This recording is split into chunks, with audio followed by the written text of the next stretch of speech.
বিএনপির ভারপ্রাপ্ত চেয়ারম্যান তারেক রহমানের ৩১ দফা বাস্তবায়নের লক্ষ্যে মানুষের কাছে পৌঁছে দিতে লিফলেট বিতরণ করেন কয়ারবিল ইউনিয়ন বিএনপি।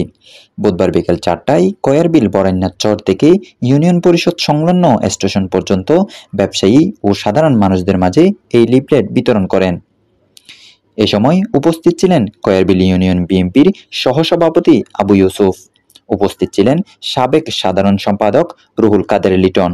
এ সময় উপস্থিত থেকে তারেক রহমানের ৩১ দফা লিফলেট বিতরণ করেন বিশিষ্ট সমাজসেবক, তরুণ বিএনপি নেতা ও কয়ারবিল ইউনিয়ন পরিষদের চেয়ারম্যান পদপ্রার্থী মামুনুর রশিদ মামুন।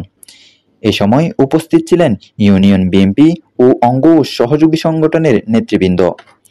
লিফলেট বিতরণ শেষে কয়ারবিল ইউনিয়ন বিএনপির সহসভাপতি আবু ইউসুফ বলেন, তারেক রহমানের ঘোষিত এই ৩১ দফা বাস্তবায়নের জন্য এই লিফলেট বিতরণ অব্যাহত থাকবে।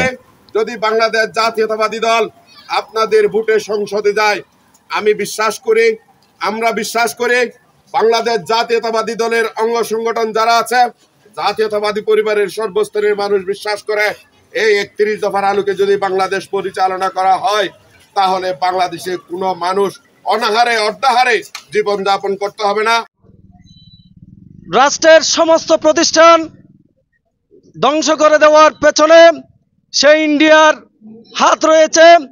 ইন্ডিয়ার প্রদেশ থেকে এই বাংলার মানুষকে মুক্তি দিয়েছেন আমাদের তারুণ্যের প্রতীক, বাংলার মানুষের নয়নমণি, বাংলাদেশ জাতীয়তাবাদী দল বিএনপির অ্যাক্টিং চেয়ারম্যান জনাব তারেক রহমানের ৩১ দফা বাস্তবায়নের লক্ষ্যে আজকে ঘরে ঘরে পৌঁছে দেওয়ার জন্য, সেই দফাগুলো পৌঁছে দেওয়ার জন্য আমরা যেভাবে আজকে কয়ারবিল ইউনিয়ন বিএনপি এবং অঙ্গ সহযোগী সংগঠনের অনেক নেতৃবৃন্দ উপস্থিত হয়েছেন।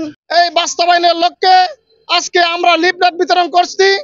আমাদের মাঝে উপস্থিত ইউনিয়ন বিএনপির অঙ্গ ও সহযোগী সংগঠনের সকল সর্বস্তরের নেতৃবৃন্দ এবং বাংলাদেশ জাতীয়তাবাদী দল বিএনপি কয়ারবিল ইউনিয়ন বিএনপির পক্ষ থেকে বিপ্লবী অভিনন্দন ও সুস্বাগত সালাম